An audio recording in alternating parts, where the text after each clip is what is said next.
Hello, everybody. Welcome back to the Starlight Haven. My name is Tabitha Romero. I am a human and galactic channel, and I take my connection, my deep connection to God as I am, and I channel for you that information. And my information is always coming from a place of deep sovereignty. I always want people to make their own choices, to know their own wisdom deeply. And my job here is just to connect you to that deep wisdom, to make you think about yourself in a in a different light, and to truly get you to question the nature of our reality. And that is my job here as, the Starlight Haven is what I call this channel. So we are people of the stars, but we are also, as people of the stars, we are human beings. And I want everyone to come back to their joy of being a human. And so that, for me, is really what this year is about, is coming back to the joy of being human. And if that feels like a struggle, if that feels a little tense, if that feels a little scary, I invite you to really sit with what this feels like when we say enjoying being human, and knowing that with the darkness we can still experience joy in this body. We can be in the body. We don't have to try and transcend it or escape it. Being human is the ultimate experience for us, and we are here and we're doing that, and it's fantastic and it's beautiful. It's a big job, it's a big mission to come here and actually have fun, to enjoy it, and to lean into prosperity, because it can be really hard when we look outside and we hear a lot of noise from the collective telling us to be afraid, to search outside of ourselves to find God, when God is always within us. And so the energy of this year of 2026 is we equals God. We are God incarnated in this body, and we need to learn.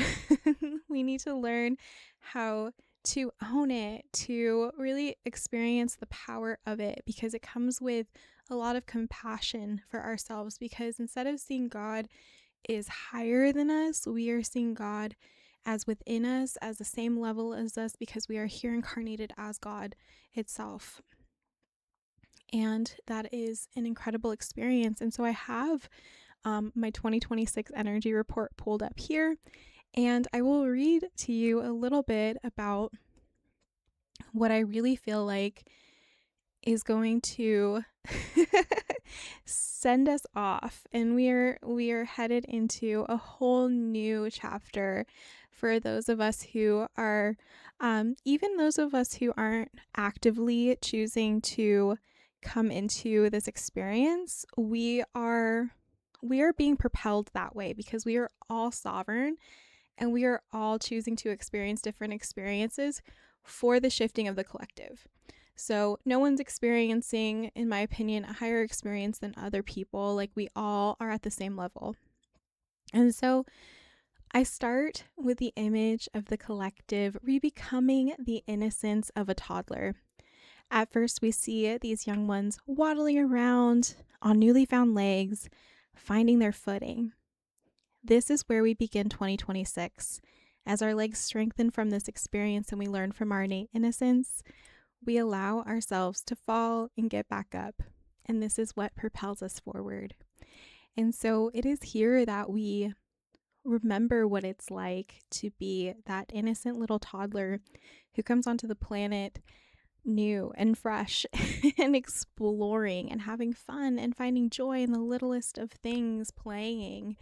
And that's the energy that we're bringing into 2026. It's play, it's having fun, and not taking ourselves so seriously, which can be difficult because, we're taught to worry, we're taught to have fear about a lot of things, that change is bad, that we can't be playful within the changes that are occurring on this earth. But simply put, we are here to play. We're here to have fun, even through our intense experiences where we need to go deep within and, feel the seriousness of what it is to um to really witness ourselves and bring a little bit of silliness into it, even if it feels really dark. So, as we return to innocence, we are going to be looking at this metaphorical lay of the land that exists within the architecture of humanity. With the colonization of many root cultures and indigenous peoples, we've been taught oppressive religious structures that generate shame for different forces of creation. And that is our sexuality, that is our seeking of knowledge within ourselves, all of these different things that may have generated a lot of shame were things that we naturally use to create. And so this is an attempt to control creation. And from this, what we will call the sins of healers were born. And so I believe a lot of us who go down the healing route, where whether it be tarot card readers, whether we be energy healers, whether we be a divine channel and conduit of God, we are taught from an early age to fear certain aspects that naturally come from within ourselves. And I think a lot of us are more perceptive to these different channels of wisdom than we think. And so it can be really diminishing to our intuitive selves to, be afraid of those aspects that come so naturally, and that is created through different architectures that exist within our humanity, which can be like religion. Some of these things are implanted historically through history. It's a lot of storytelling.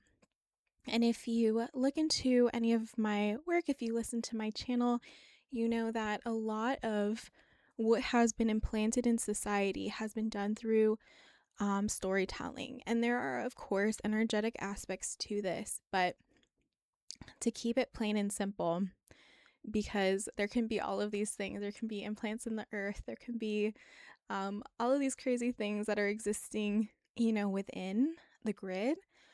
But what matters the most is what's going on within you. And so you can undo a lot of these storytellings through your own life, through just deeply knowing thyself. So, what feels right to me, what feels wrong to me, what's generating fear, what's generating joy, and really creating that sensor within yourself that's like, okay, this is not me, this is me. And then, I talk a lot about reclaiming the self and your story.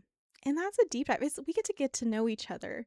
We get to know ourselves in this process. And it, at first can feel really restrictive. But as we go, we are really learning how to, express ourselves in a way that's authentic to us.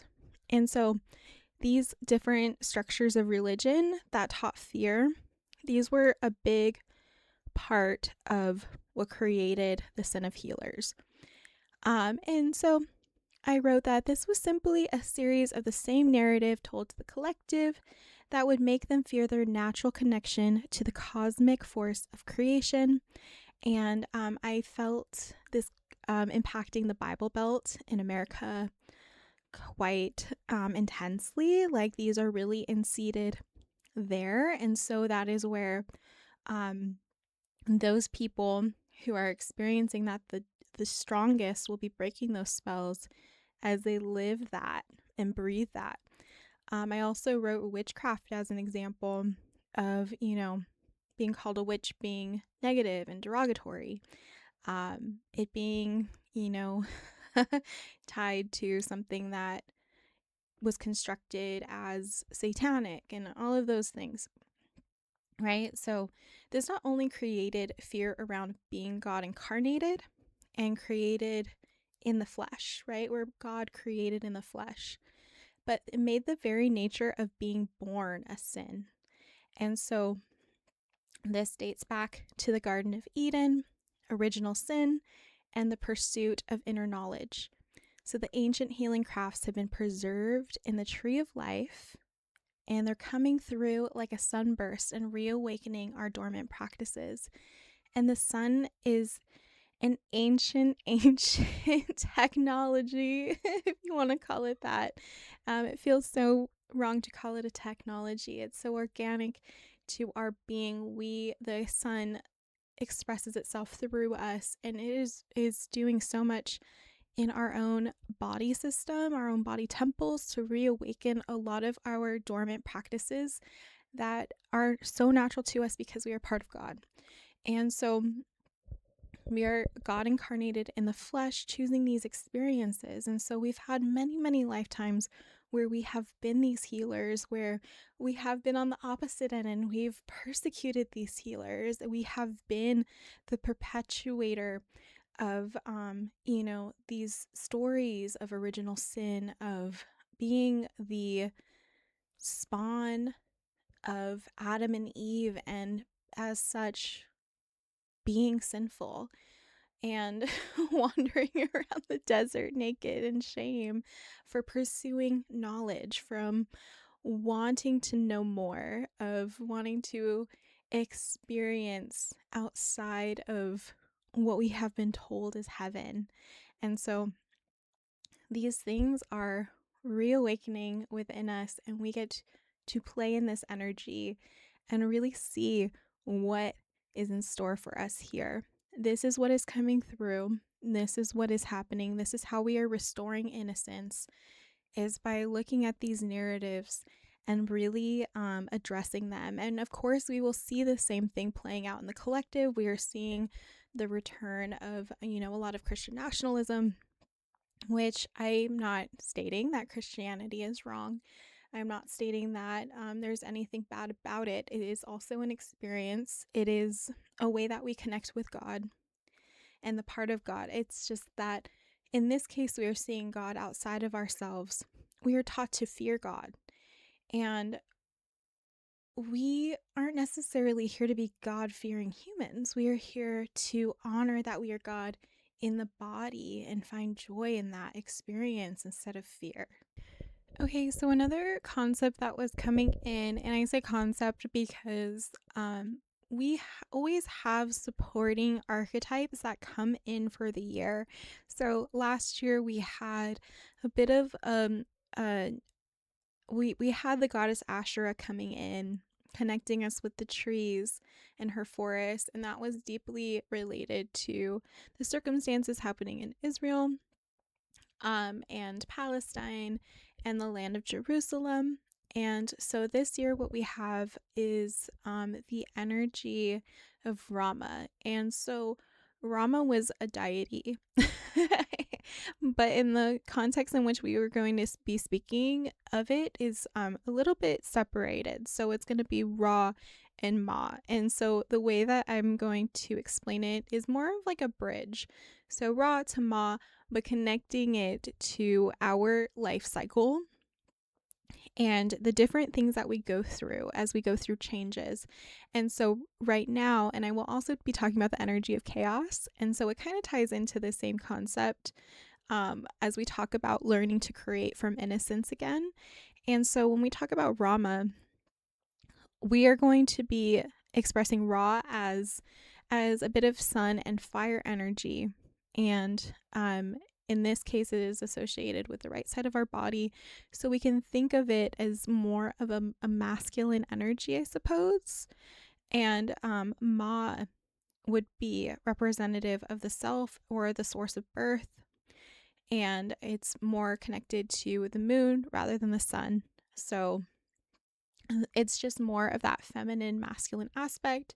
I like to see it as our darkness and our light, and how they coexist within us, how they are two things that live within our being. And so we can find the sacredness again of the darkness, because as we start to move forward, we carry Ashura with us. We carry that energy of the cosmic mother with us, and we look at the aspects in which we are entering the cave again. And so right now it is winter time, so we are in a period of darkness seasonally here in America. So that is the energy that we're tuning into here.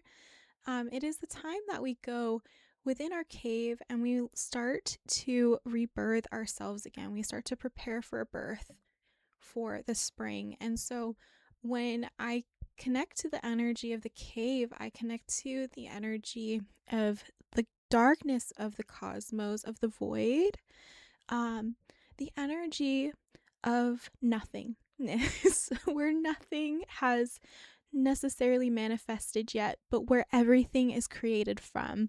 And so from darkness we come, and we've been conditioned to believe that darkness means bad, it means negative, but darkness just means that it is devoid of light, but light comes birthing from that darkness, and it is created from that space. And so our light also comes out of the darkness.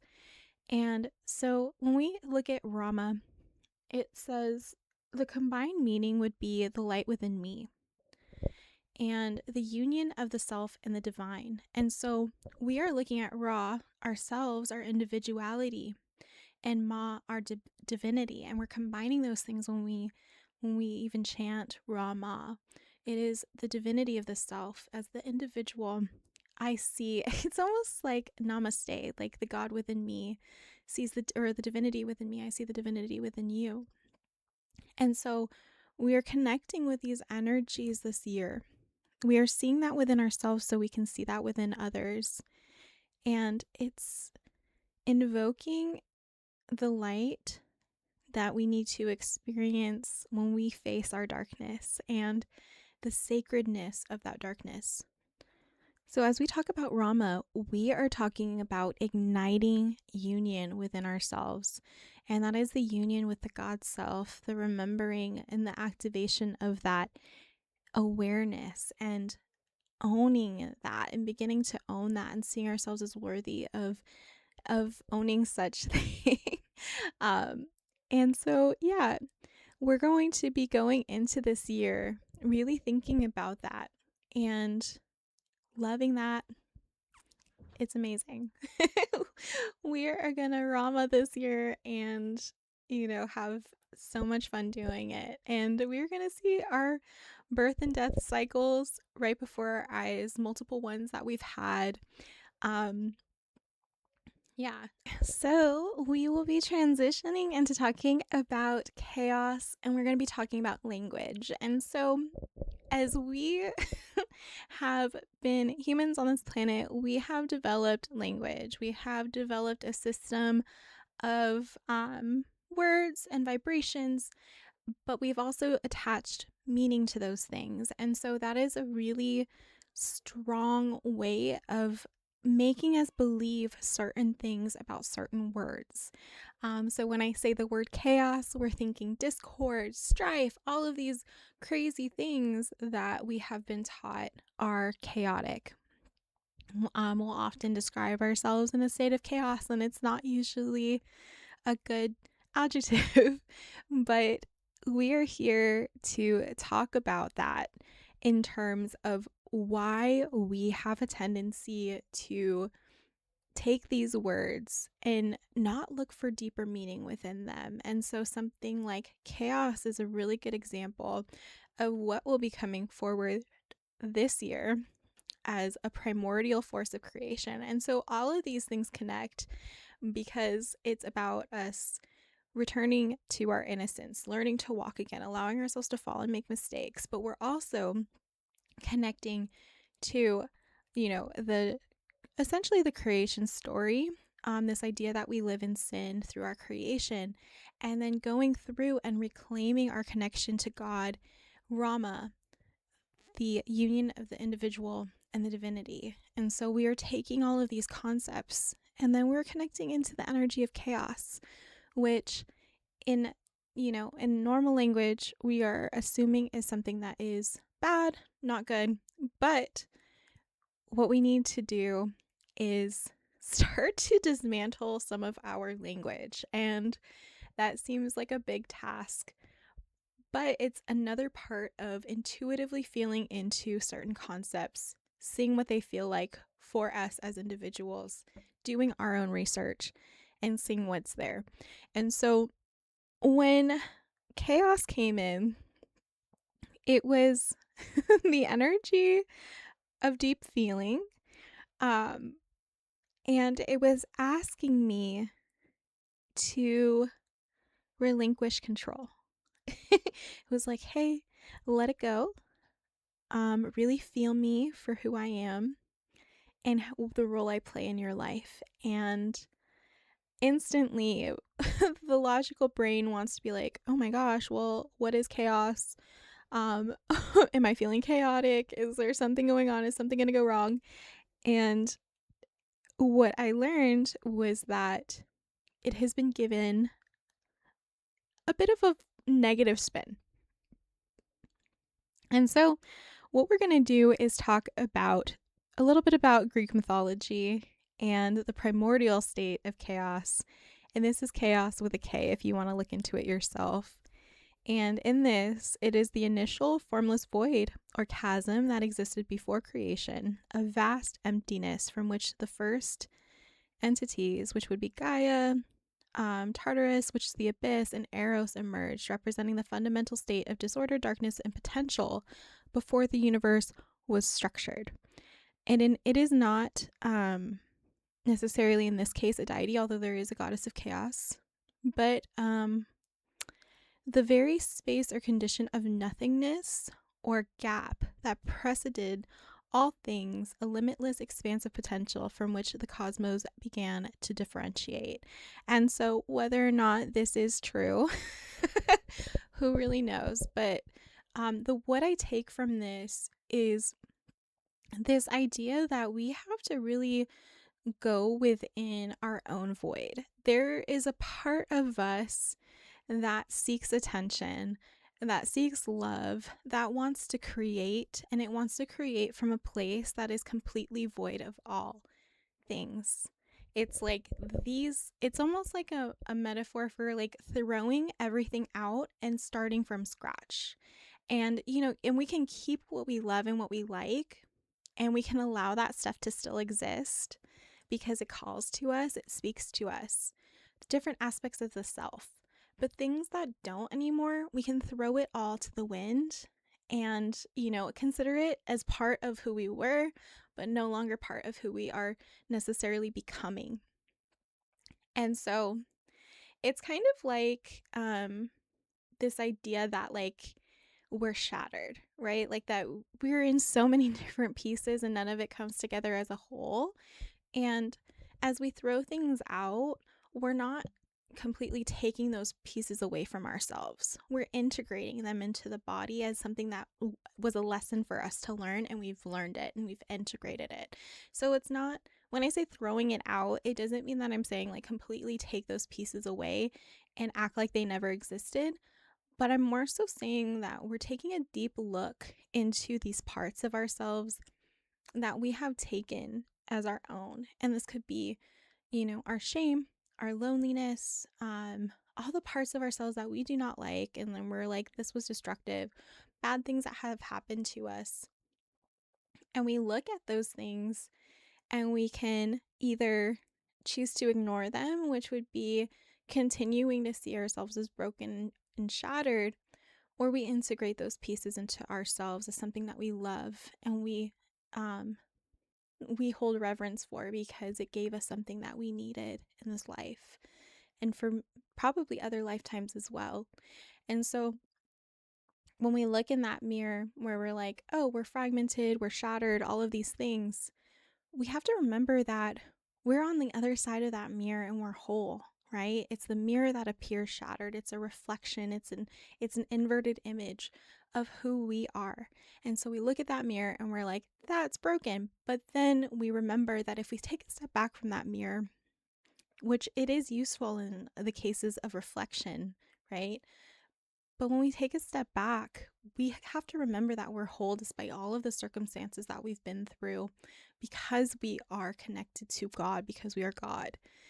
And this is kind of like this idea of chaos is like all of the things that that have happened in our lives to recreate and change and create more change and And it's a constant state of destruction and then rebirth, destruction and then rebirth, as we want to shift our lives and change our lives. And we will always go through these cycles because they're sacred. They're not devoid of light and completely wrong.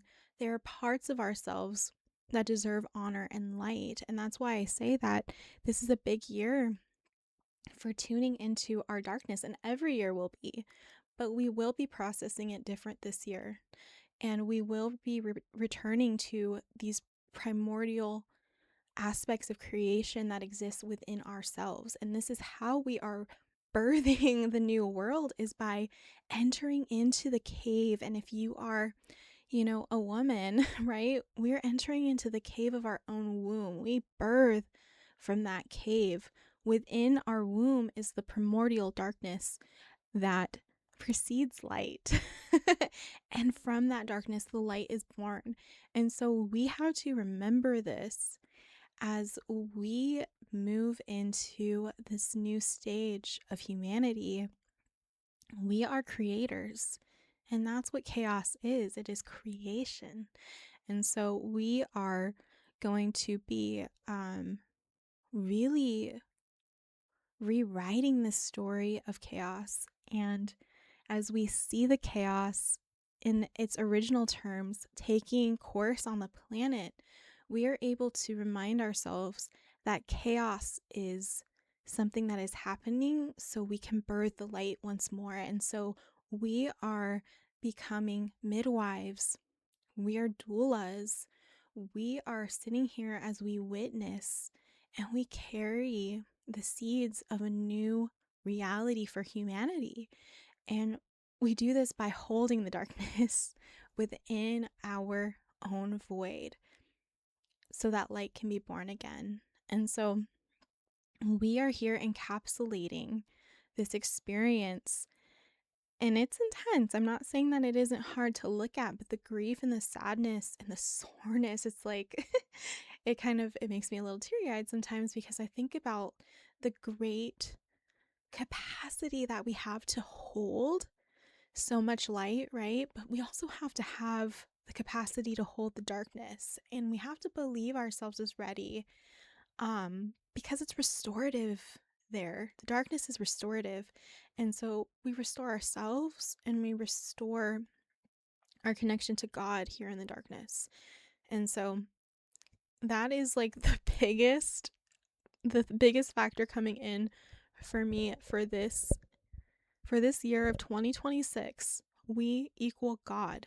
We are restoring our relationship to God this year. We are no longer severed. We are fully connected, and we are tuned in to the divine creator, because we are the divine creator. And so with that, that was a lot. And I, sit with this energy, feel into it. Start to feel the creator within yourself and honor yourself as the creator. Don't be afraid of your darkness, your void, your chaos. And, from it forms something new. It's where the changes come from.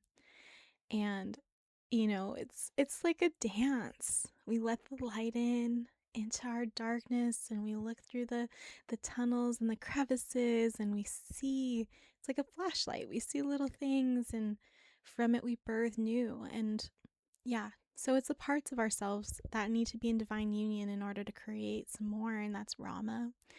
And yeah, so we are working with the energies of chaos and Rama this year, and really dismantling some of these old narratives that are deeply seated within America, especially where we have a lot of this, like, Christian nationalism. So yeah, it's time to restore our earth and ourselves, replenish ourselves. And we're going to tune in and see if there's anything else that wants to come through before I sign off. And before I sign off, okay?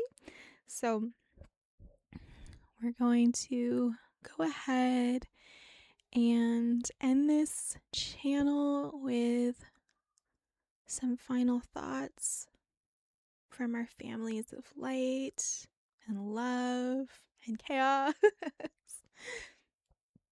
our fellow creators.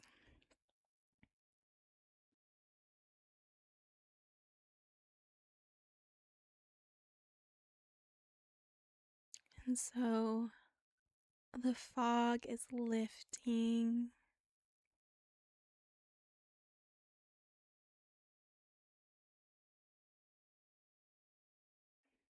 And we are tuning into our bodies as a physical conduit of energy that's stored that needs to move. And we're paying attention to our limbs, our legs, our arms, the parts of ourselves where we've stored stagnant energy that needs to move, that needs to be seen.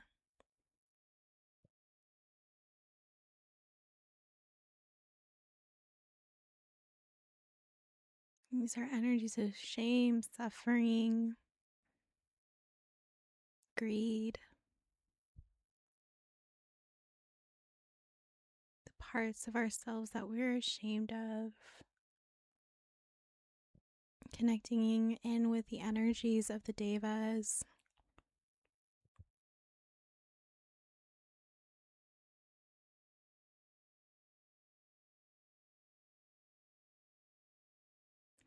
And releasing this idea that growth is painful, that it's hell, that growing sends us through hell. Releasing that idea. For 2026, growth is our strength. Growth replenishes us.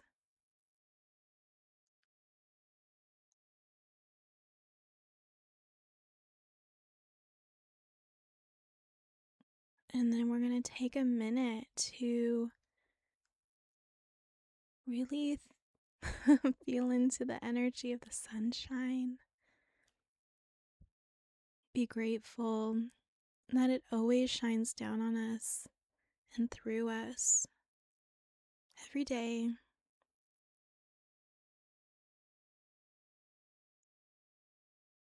Even when it leaves, at night is still there.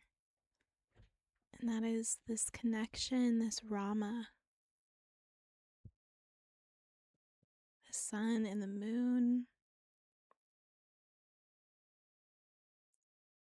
the union that is between us and the stars and the cosmos, the Starlight Haven that we are held within.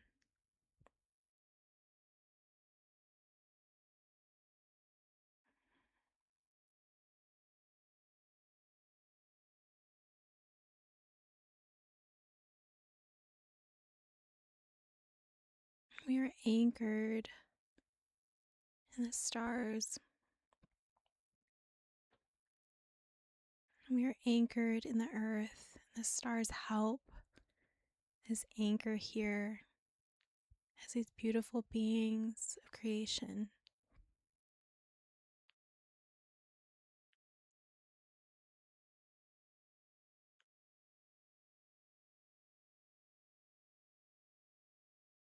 And being creators and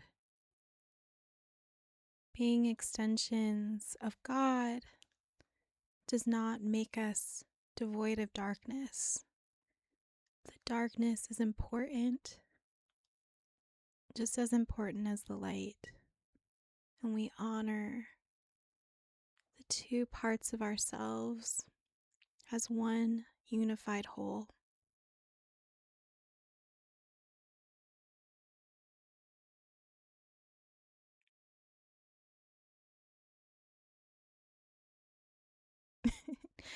And so with that, I honor you and I thank you for sitting here and, taking this in if you have. And I'm sending you guys all love and joy and much exploration of the darkness and the chaos and all of the things that exist within you that are so beautiful and so vibrant and fresh. And I'm sending you all so much love and gratitude. Goodbye.